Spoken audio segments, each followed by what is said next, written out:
Welcome to the Lancaster Patriot podcast. My name is Chris Hume, and I am the managing editor of the Lancaster Patriot, a print newspaper serving Lancaster County, Pennsylvania, and beyond. This episode of the Lancaster Patriot podcast is brought to you by Honeybrook Hardware.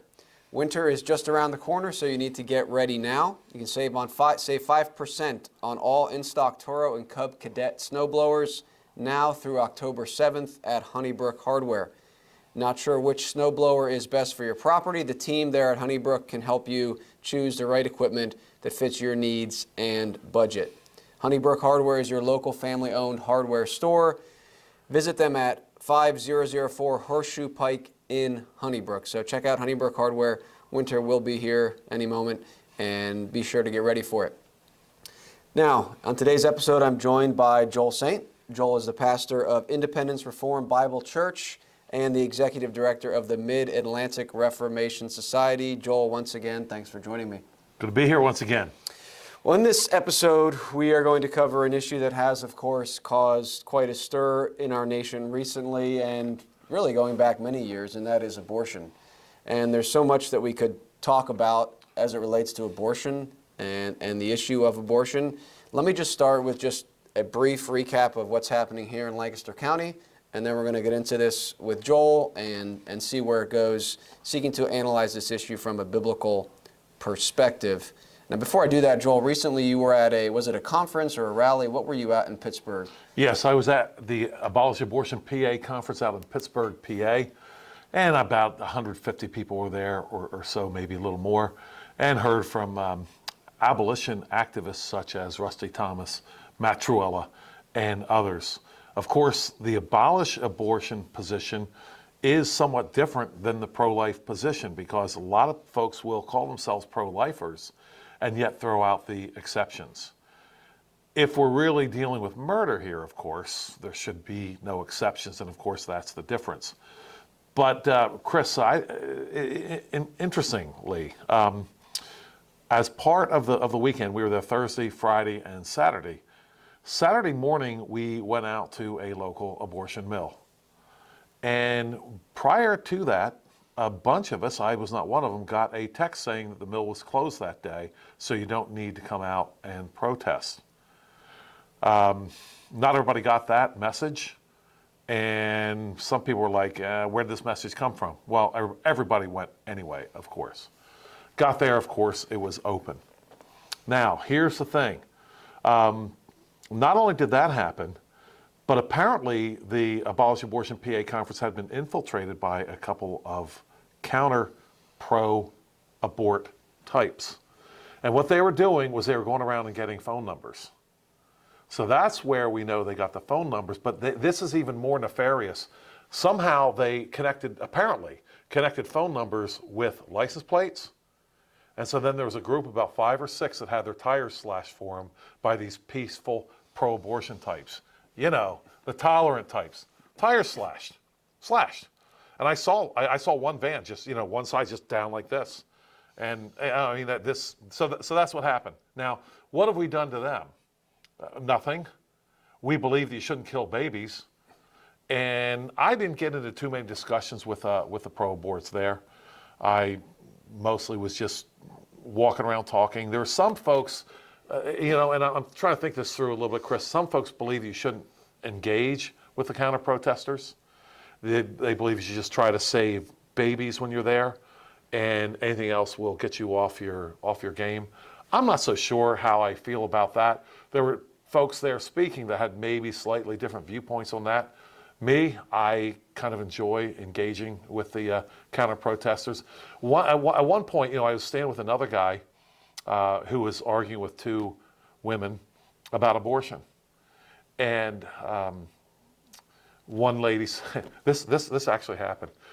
One lady said, well, what are you talking about? You don't even have a uterus, right? And doesn't the guy say, being a nice modern 2022 guy, doesn't he say, how do you know I don't have a uterus, right? And doesn't the lady step back like she just got educated? Well, yeah, you're right. I can't say you don't have a uterus.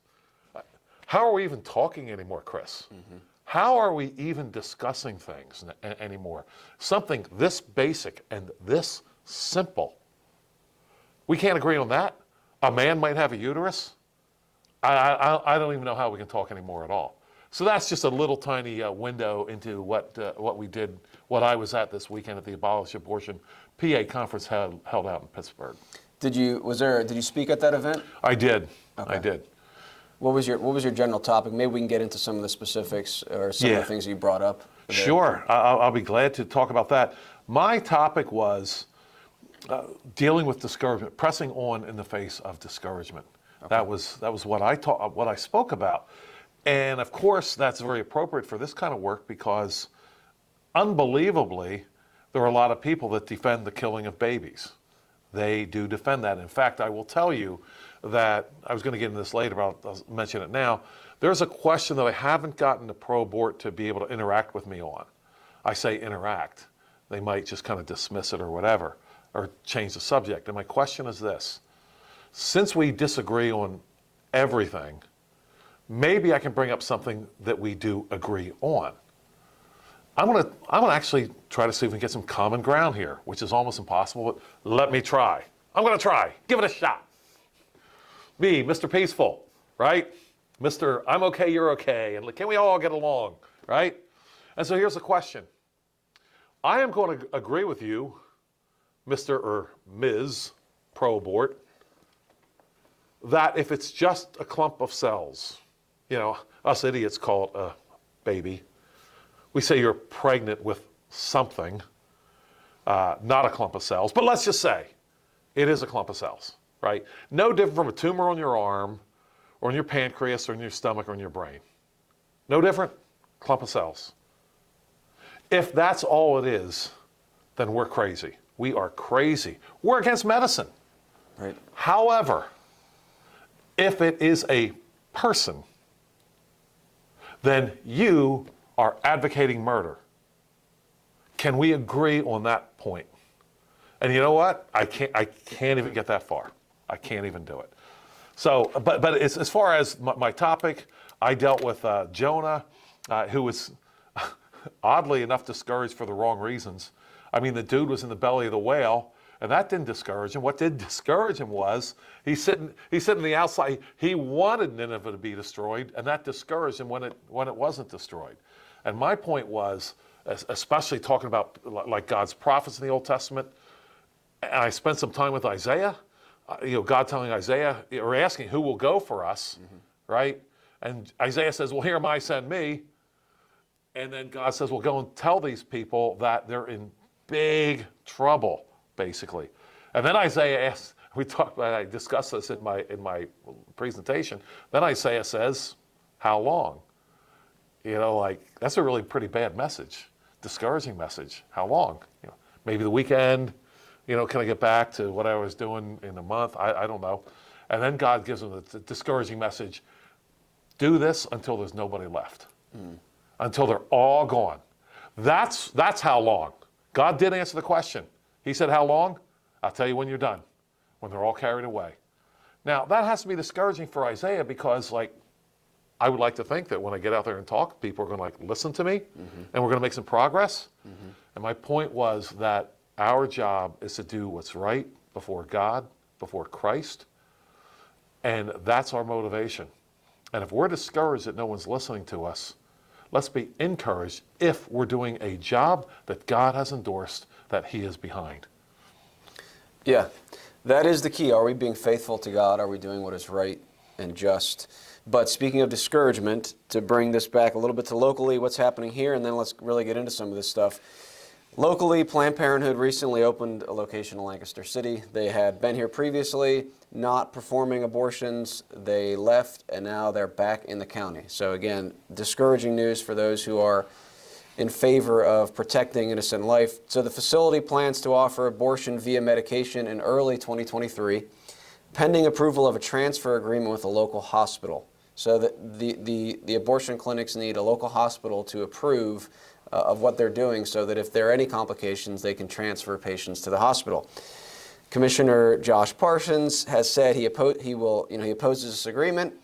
He said, I would anticipate any hospital will see many people and organizations, including Lancaster County government, reevaluate relationships they have with such an organization. So it remains to be seen what that would look like.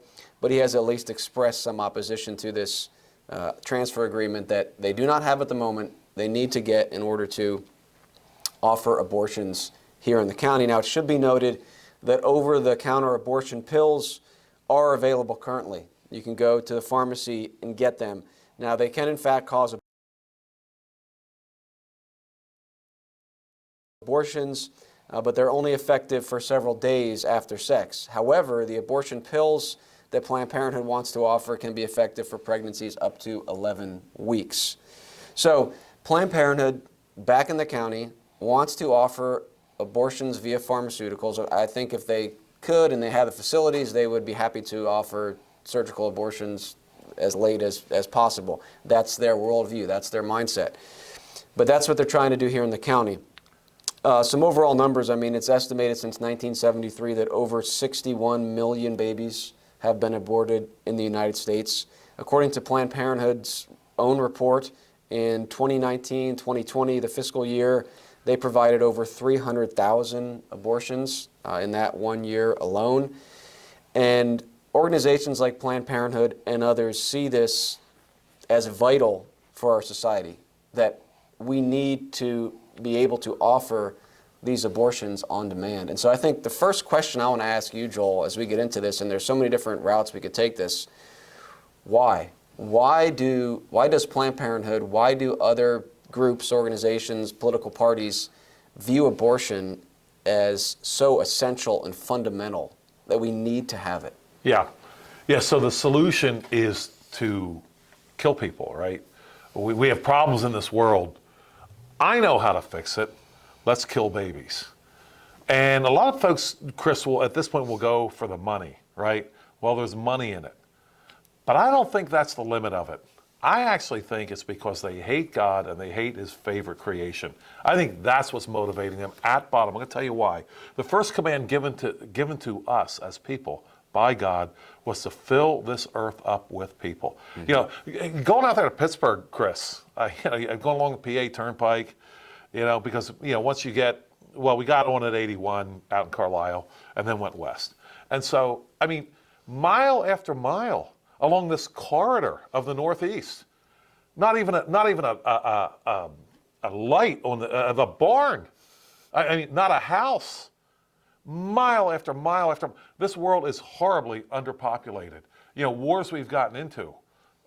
Have we really recovered, for example, from the war between the states? 600,000 men, 600,000 casualties there, if you will.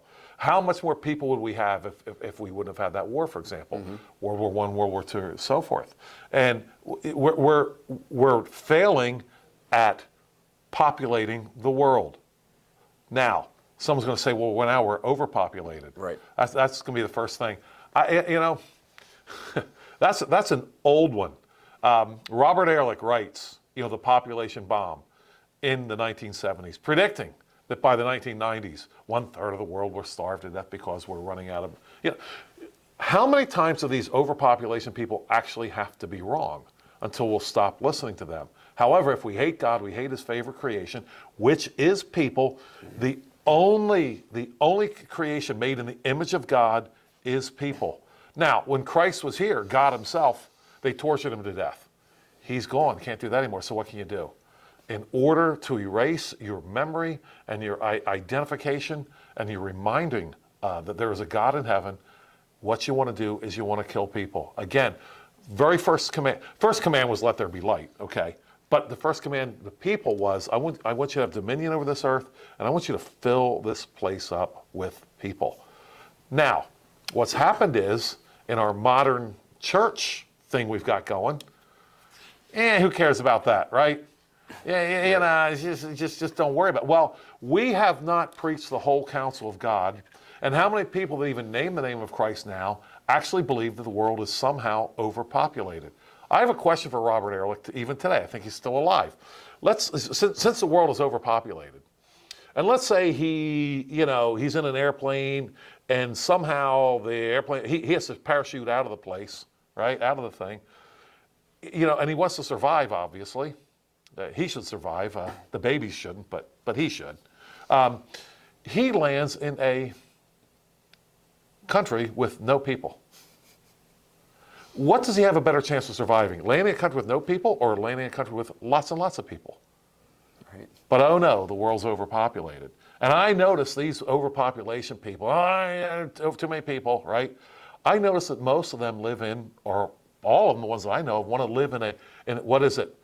A young, growing community. Right. Every time. No, I am moving to Detroit. No population there. Should be great, right? So it's not, I don't think it's ultimately, Chris, about money. I think it's ultimately about God and how much they hate him. Yeah, it gets really right to the heart of the matter. And I had that in the notes here to bring up later, the overpopulation, but I'm glad you brought it up now because that is one of the more general arguments made for abortion from, the wide view. Because I want to get into some of these specific claims as why women and also the fathers would want an abortion. A lot of times they're not thinking, oh, well, the earth is overpopulated, although sometimes they have that in the back of their mind. They use that as an excuse. Oh, I don't want to bring a child into this world. It's overpopulated or this or that. Well, maybe we'll get to that in a minute here. Any other things behind the scenes here as far as why people will be pushing the control of the population? Yeah. Now, you mentioned the heart of it is their animosity to the image of God, and I think that's perceptive. It ultimately is a spiritual issue, as everything is, which we should get into more. But anything else is thinking about the history of Planned Parenthood, or just in general, why people would want to promote this? Yeah. Why encourage mothers and fathers? Why encourage people to get an abortion? Yeah, Chris. I think the key word that you mentioned there is control. That is the word there. Because a lot of times people want to limit population, so forth. They bring up that word control. Now I think we're getting close to one of the reasons here. Because if these people just keep on having babies and growing, a lot harder to control. But if you're into that, and Chris, I got to tell you, I don't really understand it. My wife and I, our family, when children were younger, we just wanted to mind our own business. If my neighbor wanted to go, drive to Martinsburg, West Virginia for a NASCAR race, that wasn't any of my business. I wouldn't do it, but I'd drive to Delaware maybe, but not to Martinsburg, West Virginia, and certainly not Daytona Beach, not for that anyway. But that's their business, and I don't care. He's not bloodying my nose or stealing money out of my pocket. Mm-hmm. However, there are plenty of people that do want to control their neighbor. There are people like that. I don't understand it. I don't get it. I think these are people that are probably seriously entitled, who had everything handed to them, who never actually had to work for anything at all. If you're actually working to support your family and your neighbor, do you really have time to think about how to control them? But these people apparently do, and control. Again, getting back to why do people hate God? Well, there's lots of reasons. One of the reasons is that I need to keep God on trial. I need to be stepping back like some of these atheists do. Well, God's terrible. And if I were God, I wouldn't do that. If He's all powerful, He's really bad at His job. Okay, that's perhaps one thing. But I think another that they say, and I get a kick out of people, basically, God knows a gazillion times more of everything than they do, but they're the experts, of course. They just got here a few years ago and they're going to be gone, but yeah, they're the experts. But that idea of control, to understand, if you want to control your neighbor, you're going to hate God, because God is the ultimate providential being. Mm-hmm. He directs all things by the power of His word and His will. And if I want to control other people, that's another reason why I'm going to hate God. Mm-hmm. And that's what we see, I believe, primarily, Chris, in the whole population control thing. Seriously, if you can control how many people are in the world, you're controlling a lot. Thankfully, God says in Psalm 2, He's going to have them in derision. I would argue that Robert Ehrlich already is in derision. Right? He writes in the 70s, population bomb, where a third of the world's going to be starving to death by the 1990s. Mm-hmm. That's God mocking that goofy guy. Too bad most people don't get on board with God on this and seeing what a goof up that guy is. Right, and that's a key point. We need to move on from that one, but that is huge. This idea of maybe we'll not move on from the general theme because there's so many applications of it, but that God has commanded humanity to be fruitful and multiply, and it's a good thing to have children, and we should be then training them up according to the law of God. What do we have against children around here? What's up? Well, let's look at some of these objections here, and we can go in any direction we want to go here. So let's take it down to the level of that person going into the abortion clinic for an abortion. Now, Planned Parenthood, on their website, they say, why do people decide to have an abortion? All right, and they're going to give several reasons here. Maybe we can just comment on some of these. Number one, they want to be the best parent possible to the kids they already have. I don't know, do you want to comment on that? That this is, I don't know if these are in order of importance, but this is the first reason that Planned Parenthood gives that why people would abort their child is because, well, I want to be the best parent to these other kids, so I'm going to then kill this child. Yeah. What do you say to that? Yeah, why stop with the unborn? That's what I have to say. Maybe you have 3 children. You know what? If you killed, let's say one's 3, 5, and 7, right? And you want to be the best parent you can be to the 7-year-old. Kill the 3 and the 5-year-old, right? Why stop with the unborn? Oh no, we would never want to kill them. Yeah, you shouldn't want to kill them. So that type of argument, I want to be, and that's kind of amazing actually. I want to be a good parent. I know how I'm going to be a good parent. Kill my child. This is dystopian Twilight world stuff we're in here now. Shameful that Planned Parenthood could even get away with something like that and not be laughed off the internet, quite frankly. Right. Now, a lot of these here are going to go into then, and I want to address some of them, they're going to go into this idea that, well, the time's just not right. It's not a good time to have a baby. Let's come back to that in a minute, because part of this then, the pro-aborts are going to bring up, well, the rape and incest, right? And I want to address that. But before I do that, let's just kind of take a step back and just explain kind of how we got here as a nation. So when initially in the 1600s, abortion was considered wrong and even illegal. I have a couple examples here. There's many more, but in 1652 in Maryland, there was the first conviction for the intention to abort. There was a captain named William Mitchell, and he traveled to England with a young woman who was a servant.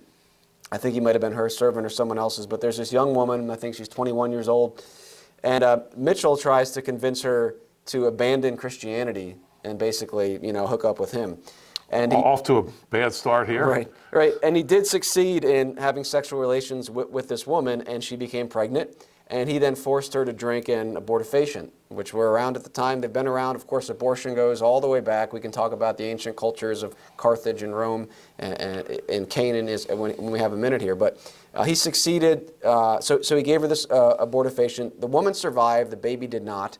And a grand jury indicted Mitchell for having murderously endeavored to destroy or murder the child of him begotten in the womb of the said Susan Warren. So in court, it was not able to be proved, that he did murder the child, but he was fined and whipped for fornication. And he continued a sinful and wicked life thereafter, which of course we're not surprised by. But it was the first, conviction that if they could have, proved in the court of law, he would have been found guilty of murder and punished for it. 4 years later, also in Maryland, there was another guy, Francis Brooke. He was arrested on charges of murder for giving wormwood to the mother of his child in order to induce an abortion very early on in the pregnancy. The child did die. He was able to wriggle out of some of those legal consequences as well. There's a lot of examples of this. The point is that the civil law played a role in restraining abortion, right? And we talk about the 3 uses of the law, one of them being to restrain evil in society, that if a just law is in place, God's law, it will restrain some evil. And there's a book by Marvin Olasky. It's called Abortion Rights. Actually, I have it right here. It's a great book, Abortion Rights, A Social History of Abortion in America. And he lays out kind of the history of this. And he summarizes from the 1600s up until the early 1800s. He says that pre-marriage social pressure pushed most young men to do the right thing, and legal action was a backup. At no time was abortion considered legitimate and legal, but the practice did occur when some women fell through the cracks, taking their unborn children with them. Okay, so things did start to change noticeably in the 1800s, which I want to talk about in a little bit here in a couple minutes. But first, I just want to point out that historically, the law played a role in curbing abortions. Right? And some people say, well, you can't legislate morality, you can't make laws to against abortion, even from people who would say they're against abortion. But their argument would be, well, we can't have laws against abortion. One, it doesn't work, or two, it's not right. Yet we see that when you have a just law, it does restrain some evil. Comment on that, Joel, the idea of, well, should we have laws against this? Yeah, I am not as qualified to speak on this as I would be if I were yet unborn, because I think the unborn might have an opinion here. Yeah, don't kill me. It's an amazing thing. I saw, this was a while ago, I saw a podcast, video podcast from some young restless reform types, right? And they were saying that very thing. They're saying, well, really, should we have laws against abortion? Because the unregenerate are going to do that kind of thing anyway, so why do we have laws against that? And I was so angry, I wanted to reach through my TV screen and strangle them if I could. And I'm thinking to myself, you know what, you guys, you're okay with laws against your person. Mm-hmm. You're fine with that. If somebody comes and shoots you and kills you, you want justice. You're not going to say, oh, well, you know, the dude's unregenerate. What do you want? Someone comes and burns your house down, arson, burns your house down, kills your children, whatever. You're not going to say, hey, you know what, I don't know if we should have laws against arson and murder, but when it comes to the unborn, then they're okay. Mm-hmm. This inconsistency here is completely wicked. And I would also add to this. I would ask this question to anybody who says that. Does God expect the wicked to adhere to his law? Mm-hmm. Or do they get a pass? They're going to stand before God and say, you know what, I wasn't a member of the children of Israel. I didn't go to church, so your laws don't apply to me. No. And we have abundant evidence of this from Amos, from Jeremiah, Isaiah, where God condemns, Jonah, mm-hmm. where God condemns the wicked for what? For what? For disobeying his law. Does God expect all to obey his law? Answer, yes. Otherwise, on what possible basis does he condemn these nations that broke his law? Speaking of God judging nations, touch on this, the biblical testimony, the truth of the fact that one of the reasons that we should care about abortion is obviously we don't want the baby killed, right? We would want to protect innocent life. What about the fact that God brings judgment on nations for the shedding of innocent blood? Speak on that if you can. Yeah, see, this is something we have to understand because the Bible speaks about nations again and again. For example, the wicked shall be turned into hell and all the nations that forget God. Zechariah talks about Ethiopia reaching out her hands to God. Matthew 12, Matthew quotes Isaiah there saying that Christ, when he comes, he won't quench smoking flame, he won't break a bruised reed. He is going to deliver justice to the Gentiles in the coastlands, meaning the far reaches are going to wait for his law.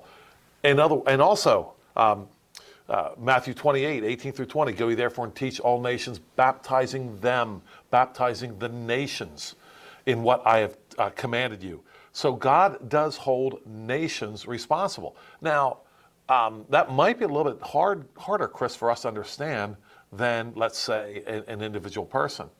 But here's the thing. We need to ask ourselves, what is Christ king of? Over what does he reign? Does he just reign over my heart? Maybe perhaps over my family, over my church, and then there it stops? Or does he reign over nations? Interestingly enough, I want to look this up here real quickly from the book of Revelation. The book of Revelation is a closed book to so many. And it's kind of funny.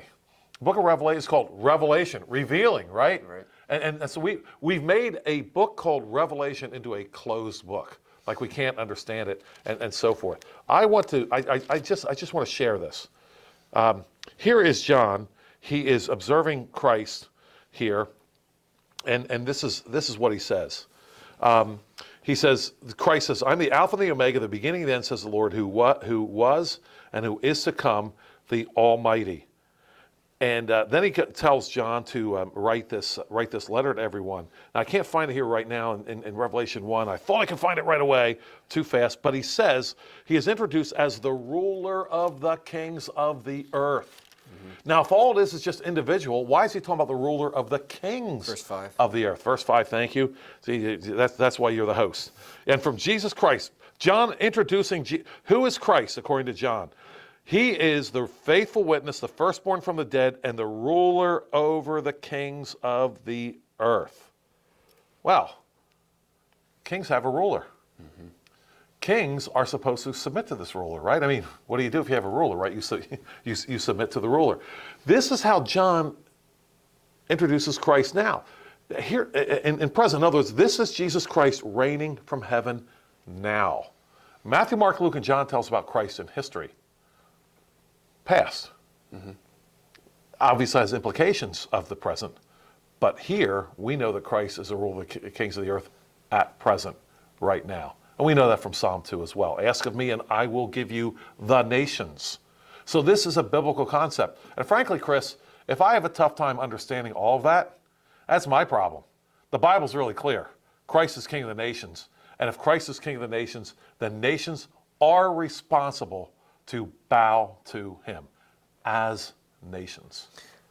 Let's talk about that, because one of the claims or strategies, I guess, of people that are trying to end abortion, hopefully end it, they will say things like, well, we should not approach this from a distinctly biblical perspective. We should not do this from the Christian perspective. We should use science, which I'm not opposed to looking at the evidence, but they'll say this is, if we approach this from a religious perspective, we're going to fail. And they're going to say, well, let's approach it from the scientific. Let's try to prove to these people that this is a baby. Let's try and do that. Let's show them that this is a baby, and then that's going to make abortion end. But more and more, and this has been clear for years to many of us, that's not the issue. The people behind the abortion industry accept that it's a baby. All right, they might waffle when you push them on it, like you mentioned, but they're not denying that this is a baby. The reason that they want to abort the child is for other reasons, sinful reasons, which we've already talked of some, we have others. And I'm convinced that unless we actually do approach it from the standpoint of Christ as Lord, it never will be dealt with righteously, because it won't, that's not the issue. Do you agree with that? Yeah. You know what?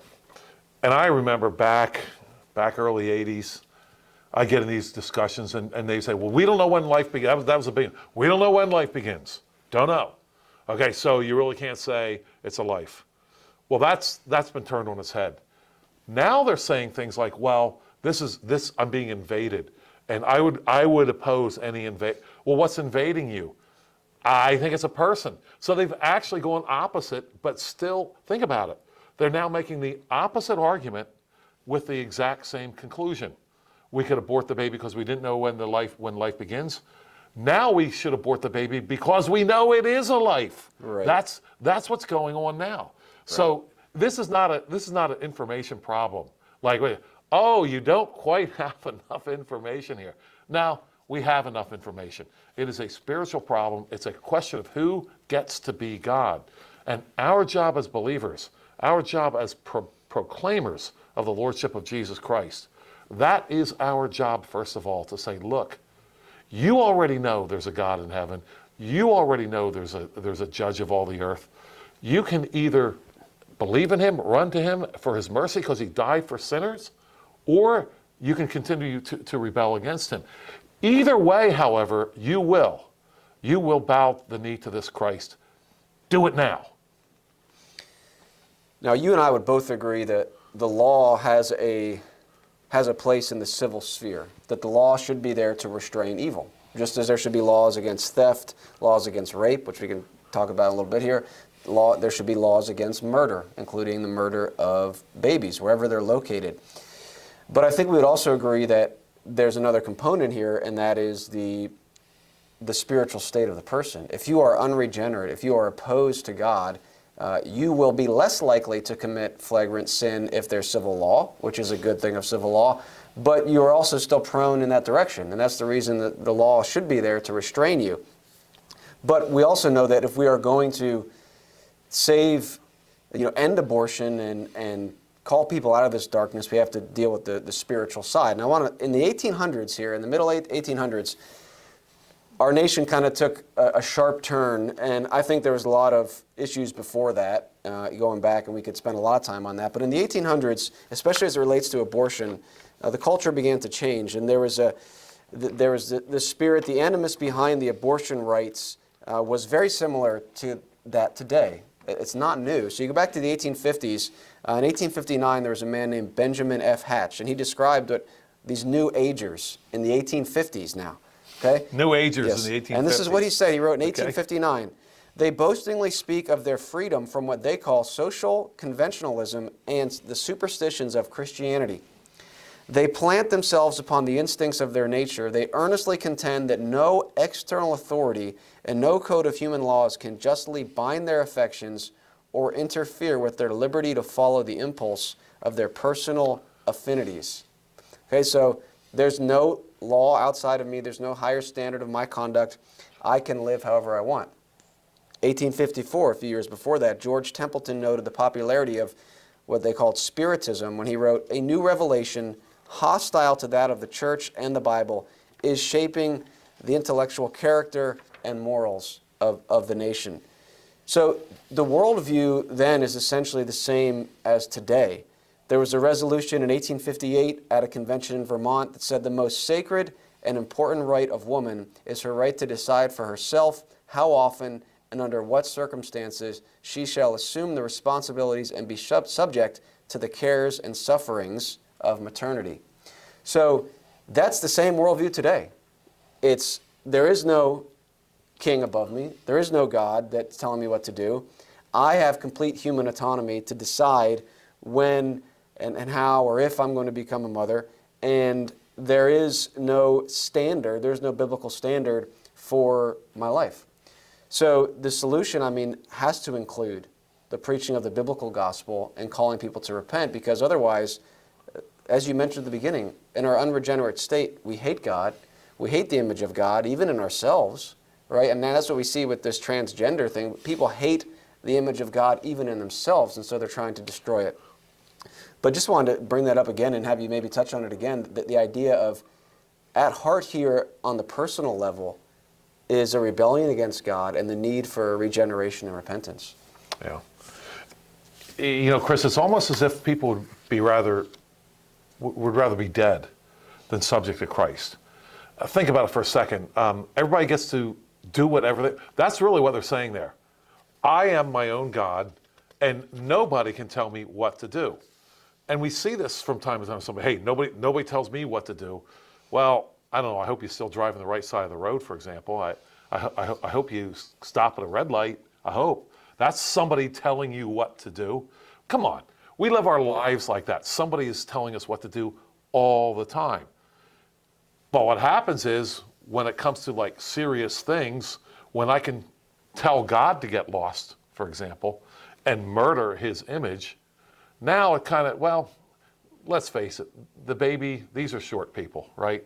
And we can kill them with no repercussions. It's not like going to my neighbor and trying to shoot my neighbor. He might shoot me first, right? So right now we're just zeroing in on the easy targets. But I want to tell you something, Chris. With this idea that everybody gets to be their own God and do their own thing and do whatever they want, and someday we can talk about the Marquis de Sade, who was a wicked man who lived in the late 1700s, who was tortured his wife. He ruined the lives of other people. He was a deviant sexual practitioner. And he said exactly that. He said exactly what people are saying today. Hey, listen, Who are you to tell me? Who are you? Oddly enough, we live in a time when we have in the Federal Register, Chris, we have all kinds of laws being made every single day, which that's what a law does, right? It tells you. But we're happier with the word of man. And when people say, no one tells me what to do, those same people will, like I say, stop at a red light. What they're really saying is, God doesn't tell me what to do through his word. I'll let wicked men tell me what to do. And it's a horrible choice that they're making, but Chris, that's how much they hate God. Let's talk about the fact that the vast majority of abortions are not due to rape or incest. All right? We want to address those issues, but first, most of them are not. So really, this is an attack or a resistance to the idea of motherhood and fatherhood. Because part of this is, and you go back and look at the history, the men involved were often the ones pushing for the abortion, right? Because they did not want to be a father. They did not want to deal with the consequence of their immorality, of their fornication. And so, of course, the increase of, sex outside marriage has just skyrocketed abortion because you don't have the commitment, you don't want the consequence, if you want to put it like that, of your actions. But this idea that, well, how dare you tell a woman, that she has to be pregnant?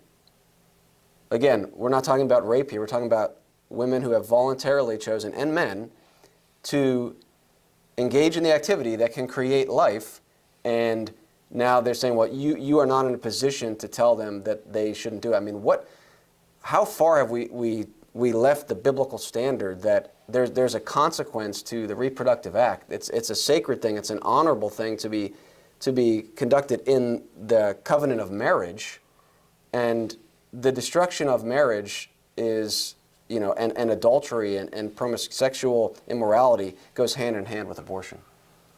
Yeah, I was just thinking about this recently, just the other day. How is it that we have taken an act which, like you say, is beautiful and wonderful. It is a life-producing act, and we've turned it into something deadly. Right. How did this happen? I would say, in part, again, it's our rebellion against God, because you know what? At bottom, I think many are angry at God. You know why? Why should he take something that's as enjoyable as a sex act and curse us with life as a result of it? What a rotten God he is. So we're going to fix that. We're going to kill the life that is a result of that. And you mentioned marriage, and unfortunately, I mean, and I'm older than you. I was born in 1957, so I remember the 60s. And during the 60s, it was, it's make love, not war, man. And who needs the marriage commitment, man? Hey, just be together if you love each other, man, right? And now we have transgender. Now we have sex slavery. I think misnamed as human trafficking. Let's call it what it is. It is sexual slavery, and it just seems like it can only be talked about. It can't be dealt with. Well, where did that business start? It started with an attack on God and his favorite institute, his institution of marriage. Because when two people are married, God sees children in that. Now, somebody, you can be married and not have children and prevent the children. Well, God said something interesting to Jeremiah. He said to Jeremiah, I don't want you getting married. And the reason why I don't want you getting married, I do not want you bringing up children in this mess. Now, today we'd say, hey, Jeremiah, don't worry about it. You can get married. You don't have to have children. But we see from that God sees marriage and he sees children as a result. Mm-hmm. Once we gave up marriage, the institution of marriage, and we were given up before the 60s, make no mistake about that. That's when it just became official. Then this blood guiltiness was the natural result. It seems to me that every time we take one of God's gifts and pervert it, we get the opposite of what that gift was intended to be. He gave us a gift of sex to procreate. Mm-hmm. We've decided to abuse it, and now we use it to murder. Wow. The opposite of life. Yeah, you're right. And that's at the heart of it is that rebellion against what God has created and the order that God has instituted. And God has designed it that women in marriage should bear children and raise them up and be at home with their kids. And that statement is something that's hated by the pro-aborts. That it's okay for the men are home. I noticed this, right? Right. That's okay, but a woman, nah. So that is another attack on the good, the beautiful, the true, that God has designed women to bear children and raise them, and designed fathers to be faithful and provide and protect for them. And both those things are being destroyed because you have the pro-aborts encouraging fathers to encourage the abortion. And if you're a father and your wife or girlfriend wants to get the abortion and you don't, you're evil. Yeah. You're the evil one. And it's just completely an abandonment of the biblical worldview.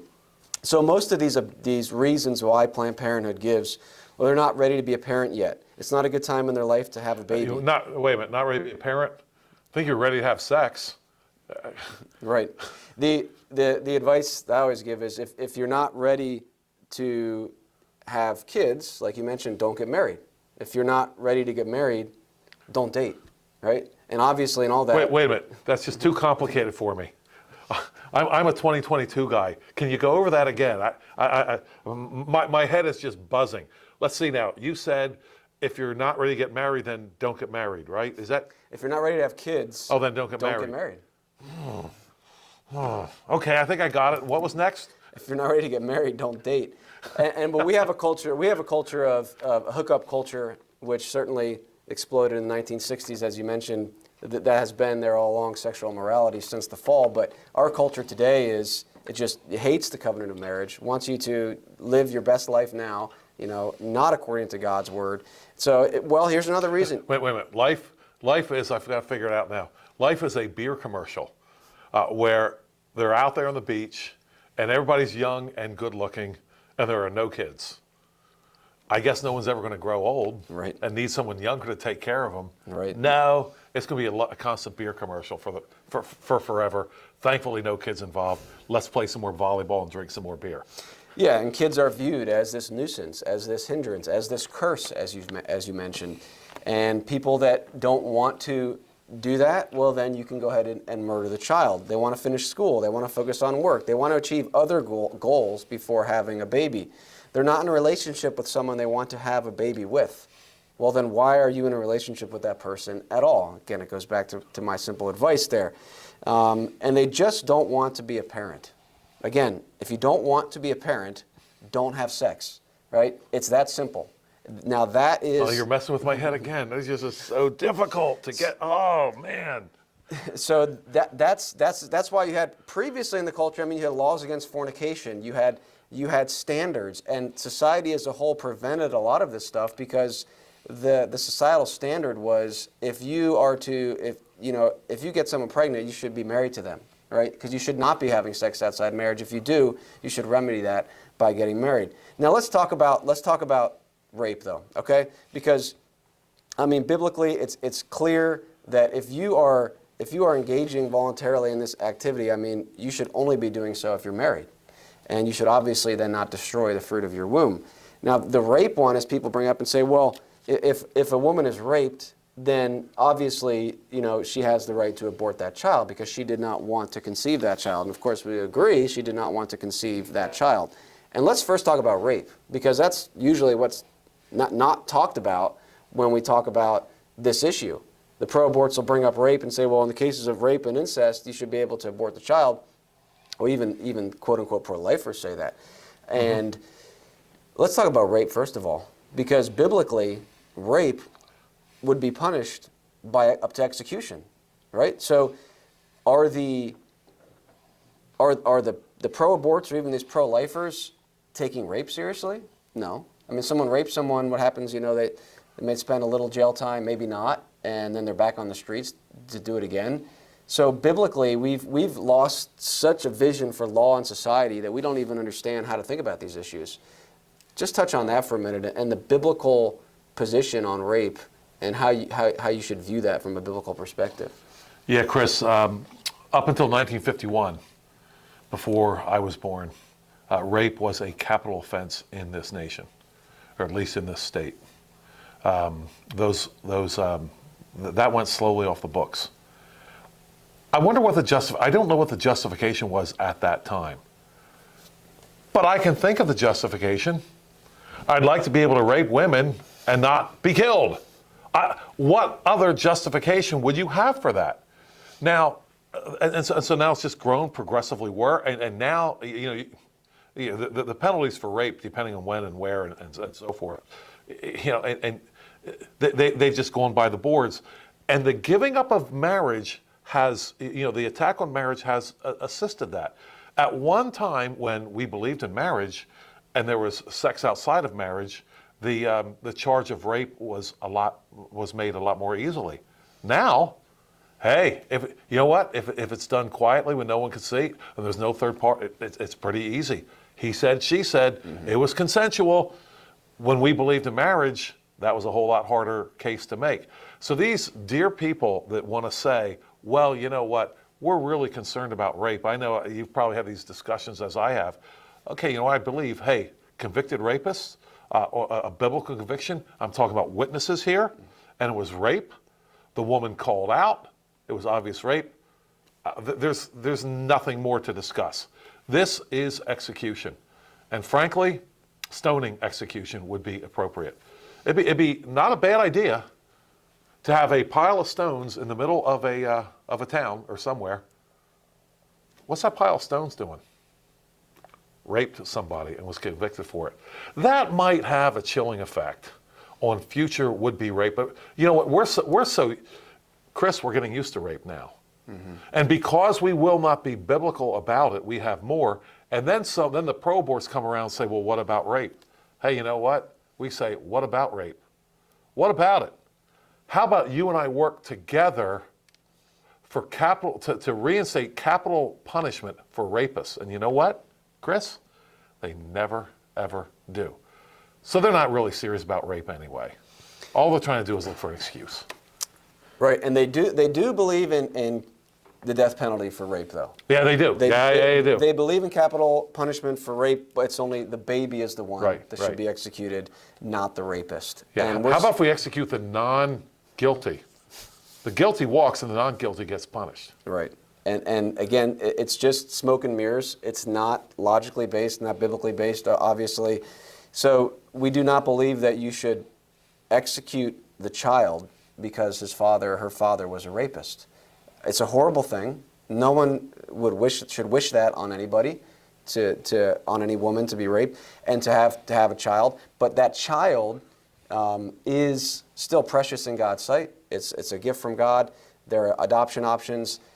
Ultimately, to add the sin of murder to rape is not going to help the victim of rape. I mean, that's from a purely pragmatic standpoint, it's not going to help because you're adding sin to sin, and that's not going to bring any blessing. And so rape and incest is the same thing, that, well, the sin was committed, so therefore now we're justified in murdering the child. That doesn't follow, right? We should not execute the child because the father committed a sin. And let's talk about incest for a little bit too, because we know what's happening with our sexual mores here in this country. And the very same people that are saying, well, what happened? What was the result of incest? These are the same people that want to legitimize incest.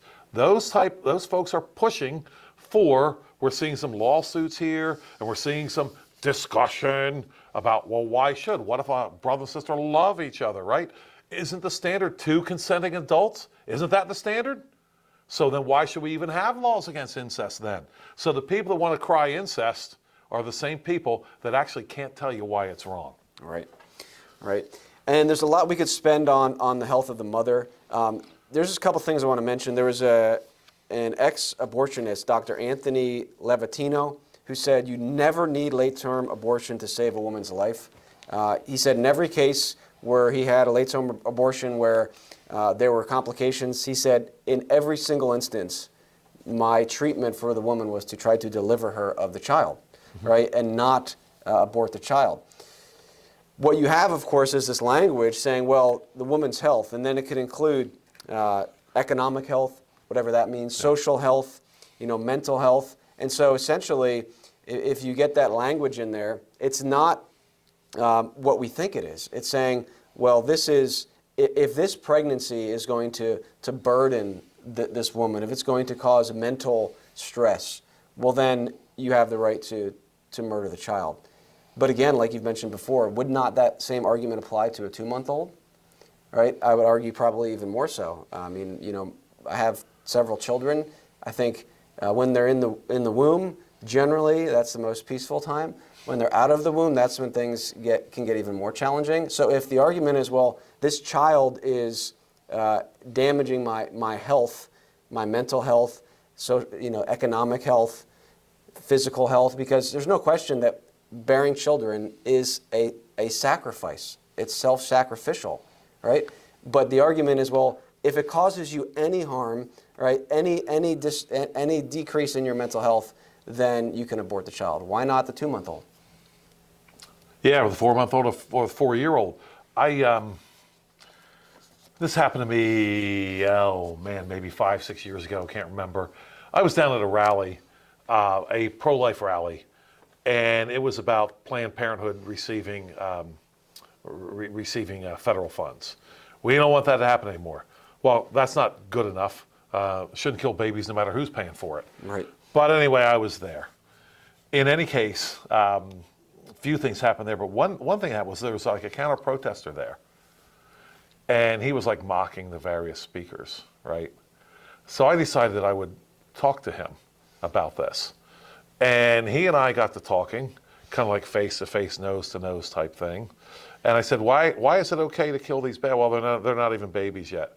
Okay, so well, why aren't they babies? Well, they don't have sense. I said, and all born babies do? He says, no, they don't have sense either. I said, okay. And at this time I had a few grandchildren that were, between 0 and 4 or 5 years old, right? So I said to him, I should say between 0 and 3 and 4 years old. It might have been older than that. I said to him, so when do they get sense? When are they sentient? Nice word, right? He says, I think around age 3 or 4. I said, so we can kill all the babies then that are under 3 or 4? And he said, yes. And I said, okay, I'm really done talking now. I thank you for being consistent. Right. And really, let's be consistent here. Every child a wanted child? Really? Right. Really? Why stop with just my earlier illustration? I want to be a better child a better parent for the 7-year-old. I'll kill the 3-year-old and the 5-year-old. Hey, you know what? I woke up yesterday morning, decided I don't want the 7-year-old anymore either. Every child a wanted child. Wow. Now, the argument I hear sometimes is, you pro-lifers, and of course you made the distinction between abolitionists and pro-lifers, but the people that want to end abortion, you only care about the babies when they're in the womb. Once they're out, you don't help us. And the idea is, well, first of all, I know you have a lot to say on that as far as how Christianity has led the way in care for children and orphanages in adoption.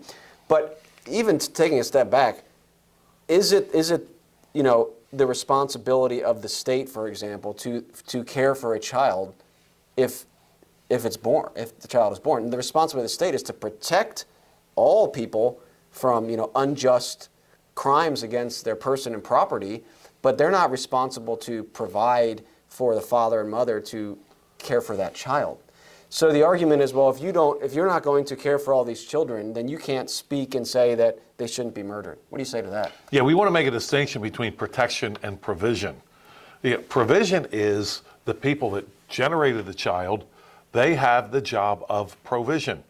And protection as far as they're able to. But if someone wants to kill that child that is beyond their ability to protect, that's why we do have the state involved here. It is the state's job to protect, not to provide. I noticed that the more the state gets in the provision business, have you noticed? State-sponsored welfare, and I was in a county meeting this morning. There's all kinds of money thrown around for mental health.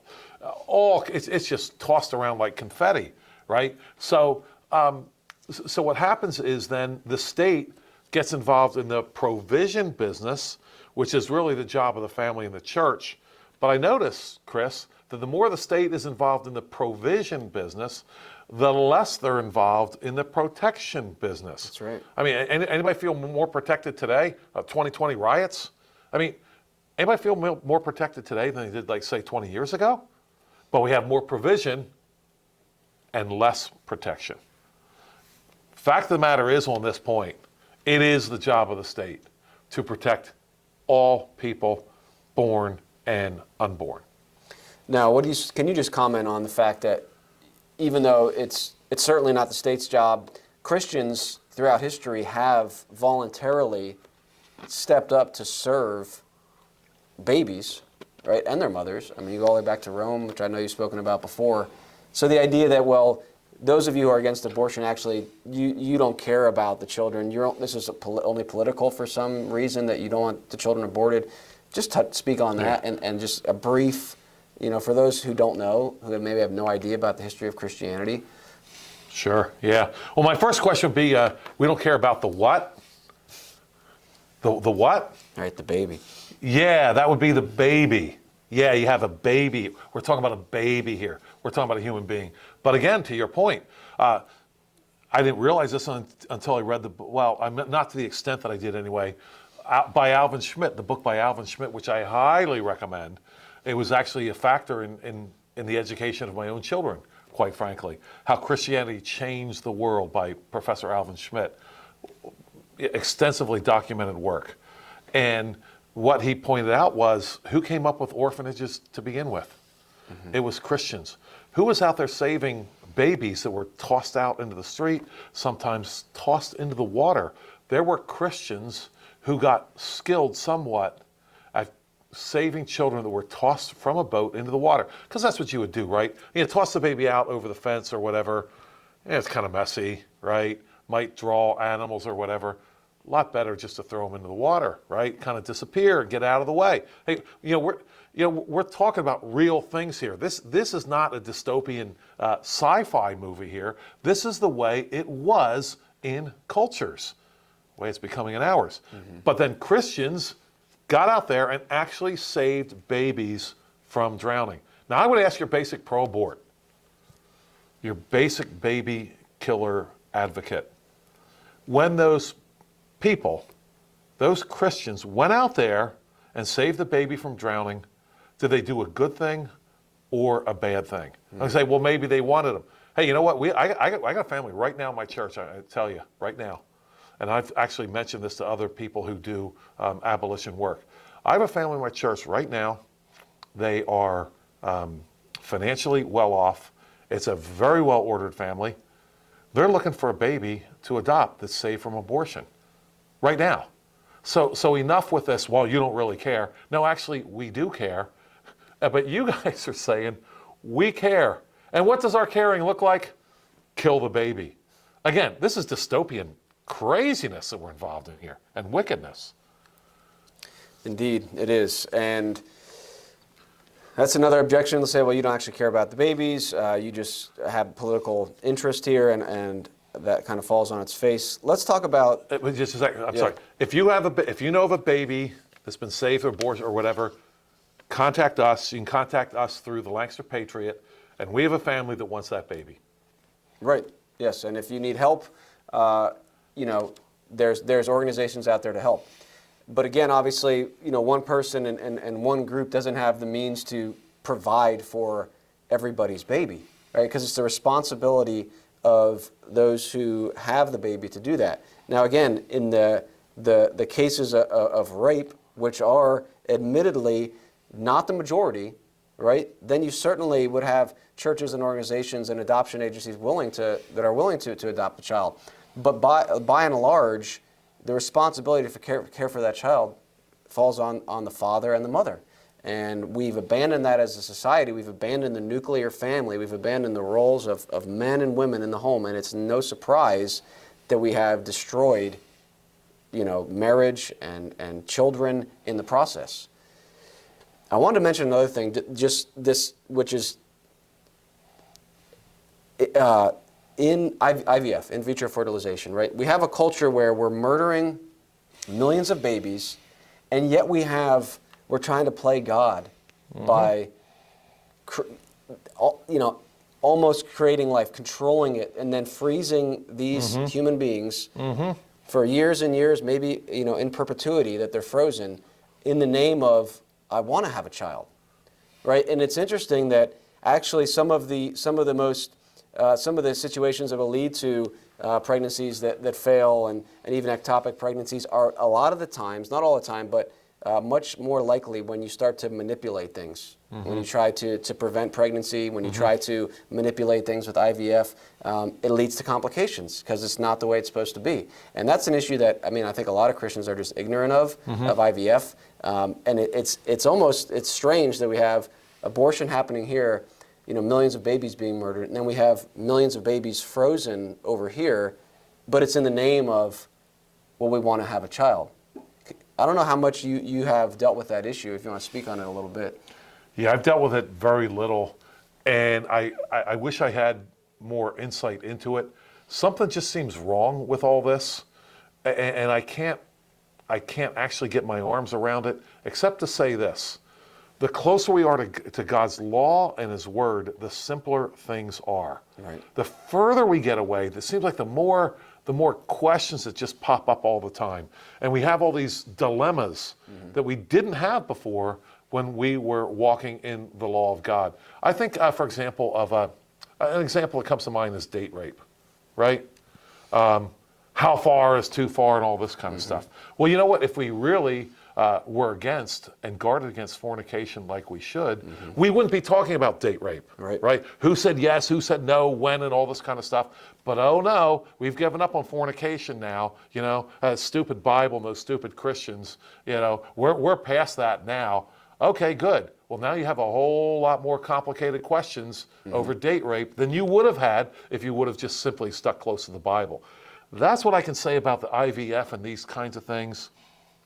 It is normal and natural to have greater questions the further we get away from the clear Word of God. That's a great point, and that's where we're at in society. We have abandoned the law, and chaos has ensued. And yeah, the point, with IVF, what I would tell people, look, it's a good thing to desire a child. That's one of the purposes of marriage. However, if you're married and you cannot have a child, that's not necessarily, an indictment on your character, right? But there are other options. There's adoption. There's the option of adoption, right? And going the route of, well, I'm going to try to control this as much as I can, it causes a lot of problems. And there's a ton of resources on that. Not to mention the fact that you're taking these human embryos and you're freezing them, and a lot of times they're never implanted. They're never that's their existence. And if you truly value, human life, you would be opposed to that. And there have been some people who have criticized, anti-abortion people, saying, well, you support IVF, and we shouldn't, right? And if you're going to be consistent, you should be opposed to that practice. Now, there are babies now available that are frozen that people can adopt. There's nothing wrong with that, because the babies now are there. The problem is with using that method to, I'm gonna harvest, I'm gonna use the body as a commodity. See, I'm gonna buy and sell these parts, and I'm gonna freeze them and store them and then use them when it's convenient for me. That is immoral, and I'll say that. And a lot of people might not like that, but that is going beyond what God has called you to do, and it's entering a realm that we should not be playing with. Now that we have, there are people, many people that have adopted babies that had been, formed from IVF, and that's a good thing. So I just wanted to mention that. Now let's talk a little bit about... Real quick point on that. I don't know. I shouldn't laugh. I don't know if it's funny. It's probably not really funny.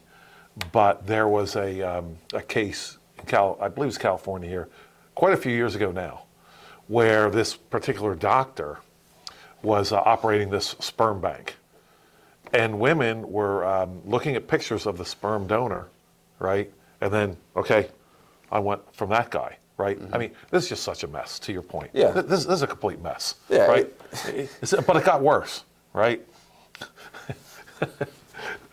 I should be laughing. It's not funny. But what happened was, this doctor had this clinic thing going on, and a lot of women adopted from the quote-unquote father, right? Biological father, right? Somehow, though, some of these women got to know each other. And as they got to know each other and as their children were growing, they noticed that it seemed like all their kids sort of had a resemblance not to the donor, but to the doctor.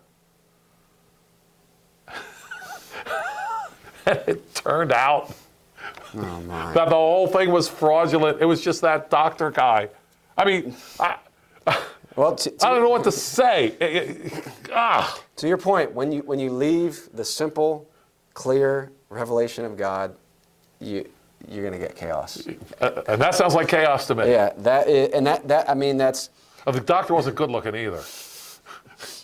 That's another example. I mean, donating sperm and eggs. I mean, it's treating the body as a commodity to buy and sell, and that's not how it's supposed to be. Marriage is an honorable institution. That's where these sexual relations are to take place, and that's the means that God has ordained for children to come forth. And when we start to play God, we run into problems. Let's come back to the issue of abortion from a civil standpoint here. One of the things that a lot of these quote-unquote pro-lifers will say is, well, there shouldn't be any punishment. So, for example, Mehmet Oz, that's a whole other subject, but he said there should not be criminal penalties for doctors or women regarding abortion. Now, of course, the biblical standard is that whoever takes a human life shall surely be put to death. And, of course, he's not the only one. A lot of people say, well, of course, no women should be, prosecuted for abortion. Now, I want to make clear that, and what we'll say, I think we'll agree with each other here, but I believe that anybody who is involved in procuring the abortion should deal with the consequences. So it's not just the women. I'm talking about the men, right, involved, the abortionists, the fathers who pay for that, who pay the hitman to kill the baby. They should all be, if there's a case of murder, they should be prosecuted for murder. At a minimum, accessories to murder. At a minimum. Expand on this a little bit, because people say, well, that's unloving. Like, okay, it's one thing to try to end abortion, but for you to say that people should be punished for it, how unloving of you. Yeah. Let's talk about loving for a moment. Last night, just last night in preparation for this, I decided to rewatch the movie that Dr. Bernard Nathanson made back in the 80s.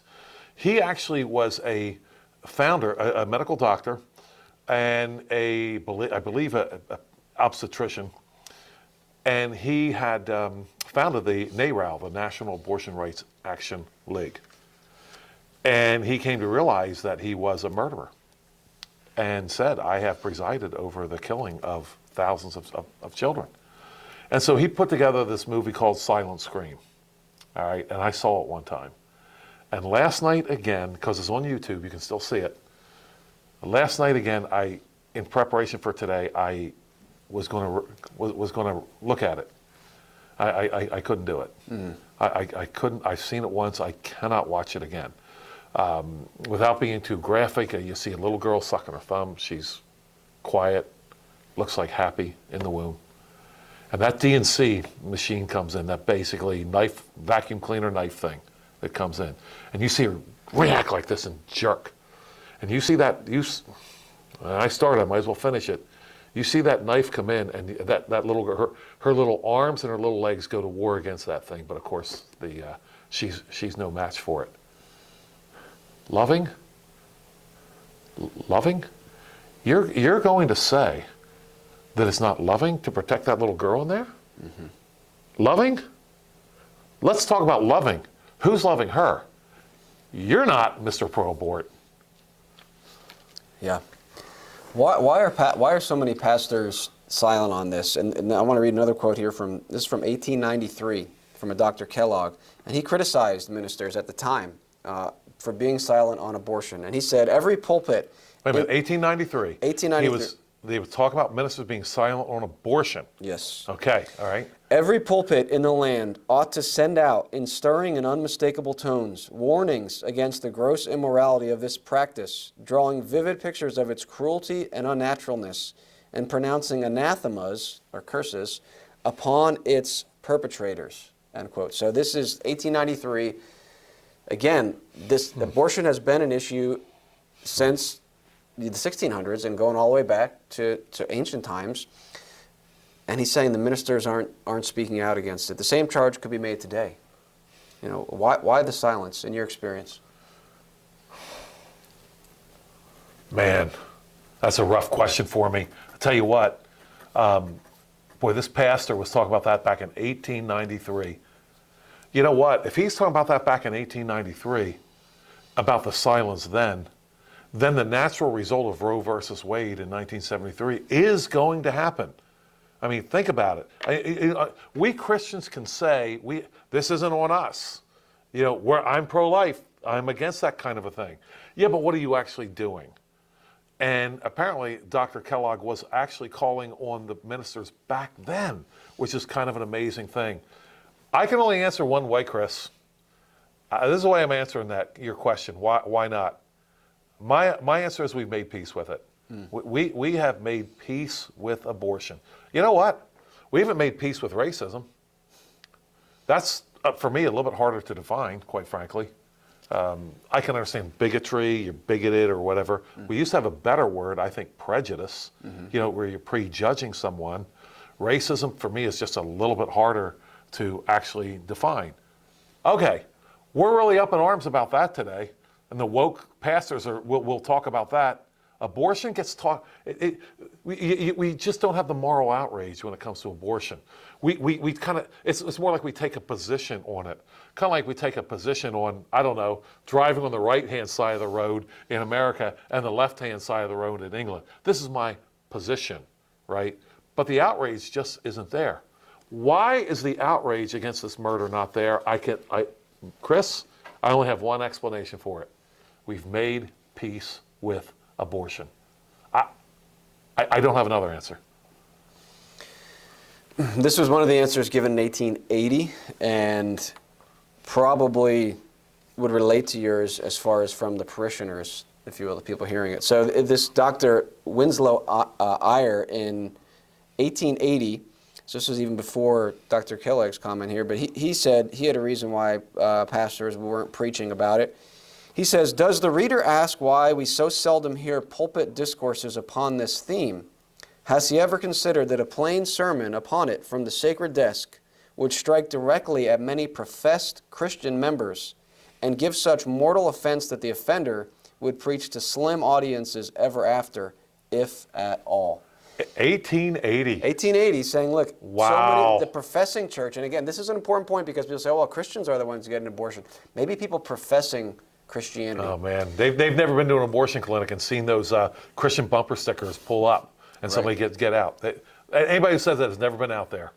Right. So there are people that are professing, oh, you know, we have these churches that are apostate, that don't have the biblical gospel, that are, you know, creating people that claiming to be Christian and then, you know, living in sin, for example, abortion. And this guy's saying, well, if the pastor preaches on it, he's going to lose his church, right? Which, I mean, so be it. If we need to be faithful to God, not trying to cater to our hearers. And the people seem to have made peace with abortion even back then. And that's what we see. I mean, so much what we're seeing today really was in the works in the past. For a long time, sure. Yeah. James, the take no prisoners apostle, as far as I'm concerned. It's John too. You know what? If you don't love Christ, you're out. You know, if you don't want to be with God's people, you're out. Pretty simple stuff. I mean, read 1 John, read the book of James. And James saying that friendship with the world is an enmity with God. Now, enmity is a word for hatred. It's a word for enemy, if you will. And James is going to say, whoever makes himself the friend of the world makes himself an enemy of God. Now, the idea of preaching to a sparse crowd or whatever, I don't know, I think Jeremiah had a pretty sparse crowd. Talk about Isaiah earlier, pretty sparse crowd. Even like Jeremiah being told to go down to preach, let's say down at the temple in Jeremiah 7. You know, I don't think anybody was like lining up and say, oh, you know, please tell us more about how wicked we are. Mm-hmm. But is it not wicked to kill a child in the womb? Yeah, think about this. Like, let's say I go out and late at night or whatever, and I don't know. I get in, road rage incident, let's say, right? I get into a road rage incident and it gets violent and I get killed, all right? And let's say I did nothing wrong. You could say later that, Joel, you should have just said, hey, sorry, bro, and drove off. You'll never see the dude again. You really were not discreet, but you didn't do anything wrong, okay? At a minimum, you could say, okay, I was unjustly murdered, but you could also say, Joel, you did something wrong, at least indiscreet there. We can't even say that about the baby. The baby's done less than what I did there. The baby's done absolutely nothing here. Wasn't in the wrong place at the wrong time. In fact, was in the right place at the right time, like in the womb, which is supposed to be the safest place for an unborn baby to be, which is now the most dangerous place. Think about it. A dangerous place for a baby to be is in the womb now. Yeah. Can you talk about the forgiveness in Christ that's available? Some people maybe listening to this have had an abortion, or they know someone who has. And are we saying that everybody who commits an abortion is going to hell and there's no hope? Is there forgiveness available for someone who has committed an abortion? And what would that look like in their life as far as them coming to recognize what they had done? Yeah, there certainly is forgiveness. The thing is, first of all, you have to admit that it's a sin against God.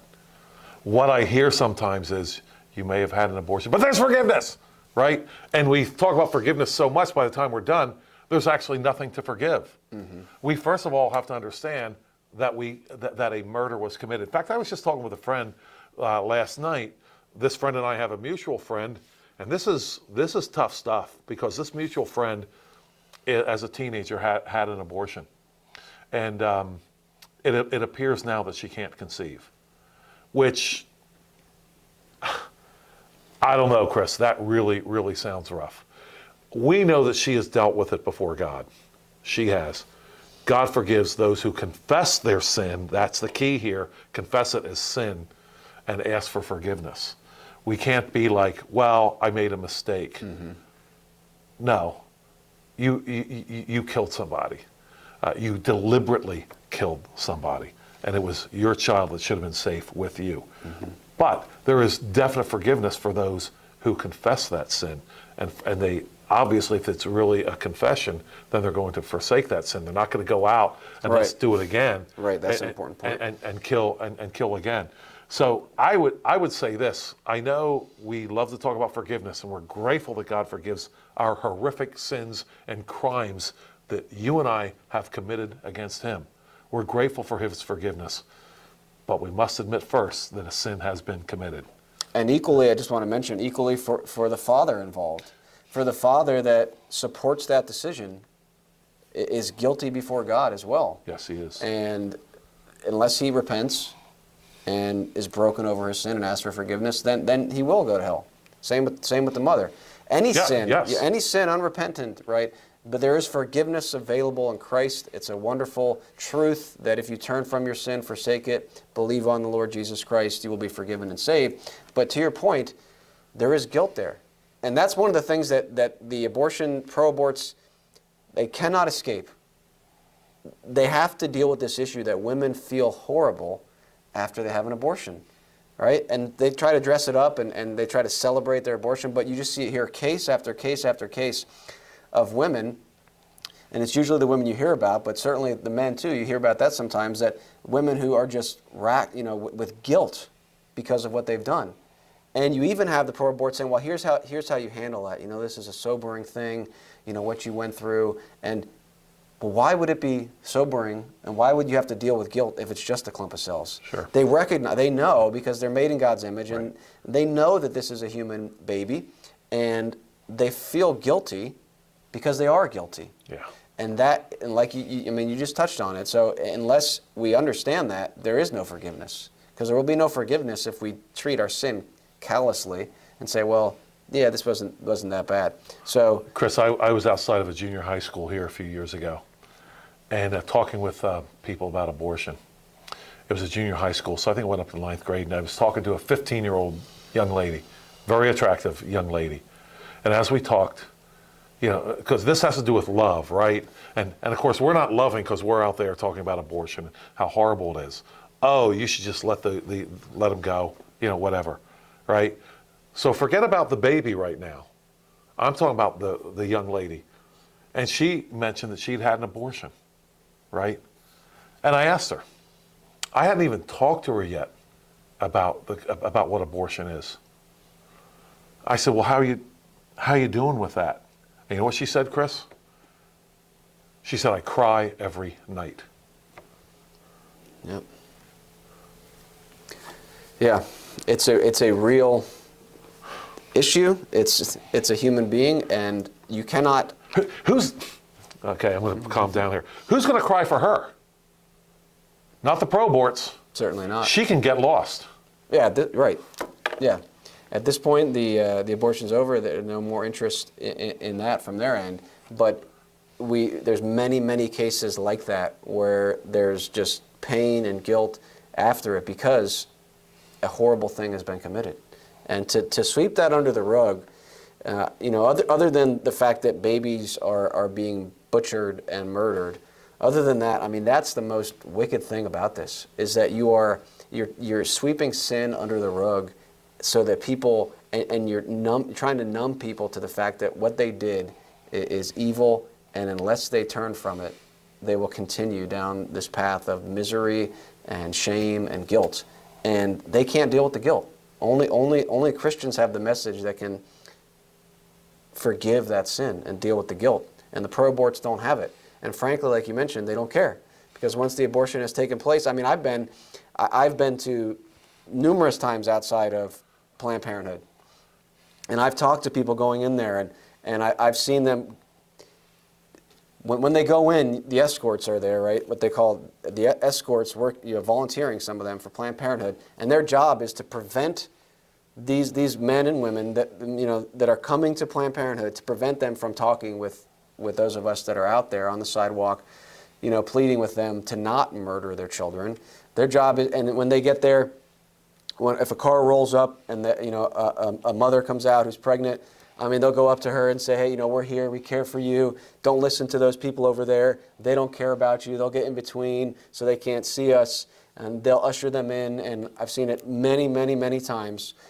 And then I've been there when, hours later, the escorts leave because they want to go on with the rest of their day. We're still there. The people come out of the Planned Parenthood in pain. I mean, just holding their stomach, laying down on the sidewalk. Where are the escorts then?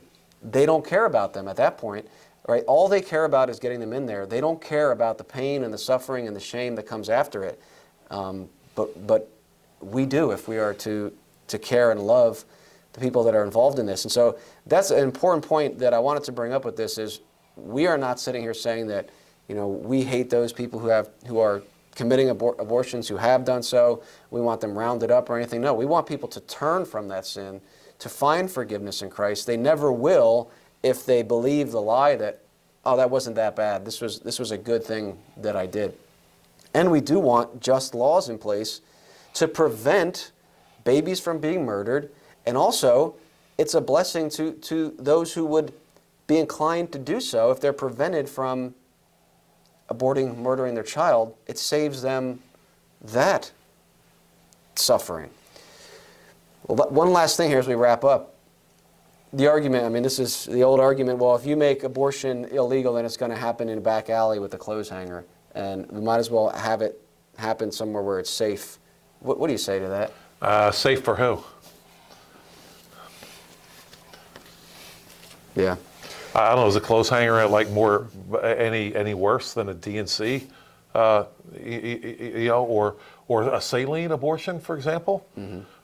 Or who knows what goes on even the medical abortions? Is that like nice and safe and all better? Right. And if you're going to if there's going to be, I mean, actually we see this argument with drugs, and that's another issue on whether or not the government should actually be monitoring that. But they're actually now doing more than that, and they're encouraging it and saying, well, let's have this take place here out in the open, and because this will be much better. But if there is something that is wicked, like abortion or rape or theft, like that's generally it's not supposed to happen in the open. So where it does happen, usually in the back alleys, in the dark corner, and it shouldn't happen there. Right. But that's when you have just laws, you do force, evil and wickedness to recede into the darkness, and you want to even deal with it when it comes up there. But that idea that we might as well make it legal because people are doing it anyway is just nonsensical. Why not make rape legal then? Yeah. We're gonna, hey, here's a legal place to get raped. It's insanity. So anything else you want to add here as we come to a close? I mean, there's so much to talk about. We've introduced a lot of topics. Obviously, this is a heated issue. Some people are going to just be opposed to the very idea that anybody could say, well, there's a standard above those people. I guess when the baby's in the womb. Once it's outside the womb, then they say, well, okay, now there can be a standard. But anything else you want to add to this issue from a Christian perspective moving forward? Just to say that God loves children. Amen. He loves his institution of marriage, and he wants us to participate in his institution. It's not good for a man to be alone. There's a command to be fruitful and multiply and fill the earth. At a minimum, I'm talking about in Christian circles here, it is time to embrace children again, and lots of them. And it's time to fill this earth up with people. It should tell us something that wicked people want to limit the population. Mm-hmm. Maybe there's a message there that we should believe the Bible to fill this earth up with people. Yeah, that's well said, because you're right. I mean, that mindset it's permeated much of the professing church. Oh, I'm married, but I don't want to have kids yet. I'm not ready yet. Well, why are you married then? Right? God has given the institution of marriage, that godly offspring, that you would train your children up, right? And that you would disciple them and train them. And if you're not ready for kids, don't get married. But we have that in the professing church. I don't know if I ever want kids. I don't know. Like we have lost the biblical vision for society, and may we return to that. So, anything else before I wrap up, Joel? Yeah, maybe one more thing. I'll say this. So, my mother and father, right? I don't think I've said this before in any of our talks. They had 4 children, and 2 boys, 2 girls. Can't get any more perfect than that, right? For American family, 2 boys, 2 girls. My mother developed blood clots in her legs, and doctors told her no more. Next time you have a child, could kill you. No more. The funny thing is, Chris, if you would have known my mom and dad, those poor doctors were talking into the wind. I mean, that went nowhere with them, right? So my mother had 5 more children. She was not even halfway done. She died at like 80, I think she was 85 or 86 when she finally passed. They had their 4 children, and the next one that was born, I hope it's for good in this world, was yours truly. I owe my life to parents. And I guess you could argue the lives of my 22, actually soon to be 24 grandchildren. Right. To my mother and father's conviction that children were a blessing, and that they were going to follow the word of God and not the word of a doctor who turned out to be wrong anyway. And often they are. Often they do turn out to be wrong. And you're right. You mentioned it earlier with how many lives have we lost in these wars? How many lives have we lost via abortion? That it's not just that life. Right. It's the children after them, the grandchildren. Right. Yes. And that goes back to the idea that children are a blessing. Yes. That they bring more innovation, more production, more to the world. They don't take away, they bring more. Yes. And until we regain that vision, right, we're going to continue to spiral and run out of people. I mean, so there's a proverb that says, a king is, I'm paraphrasing, but a king is blessed by many people, right? Right? The people are a blessing. When you have, like you mentioned, when you have a prosperous society, it's full of people who can take dominion and serve one another. And children grow up to be those people. And so we should love them, and we should protect them, and we should fight to see that there are just laws against abortion. We should stand against Planned Parenthood here in the county. We should do everything we can to call on people to turn from that wickedness and believe on Christ. So that's it for today. Much more that could be said. Thanks for your patience if you've made it this far. Obviously, it's an issue that has a lot of implications on our society. God's judgment does fall on a land that is full of the shedding of innocent blood, and that's something that we fail to realize, that we are in many ways dealing with, I think, the consequences of God's judgment on us as a nation, with everything we see, with forced taxation, with socialism, with transgenderism. I mean, we certainly have warranted that judgment based on even this fact alone, that we have murdered millions of babies. So I hope you will consider these things and trust the wisdom of God's Word and turn from human autonomy and trust in Christ. My name's Chris. This is Joel Saint, pastor of Independence Reformed Bible Church and executive director of Mid-Atlantic Reformation Society. Conference that organization is putting on is coming up. It is the end of September 30th, October 1st. The conference is called For the Love of Liberty. We'll be talking primarily about medical freedom. We want to encourage people. We want to present to them people who've stood up against vax mandates, against mask mandates, against these ungodly rules. And you know what?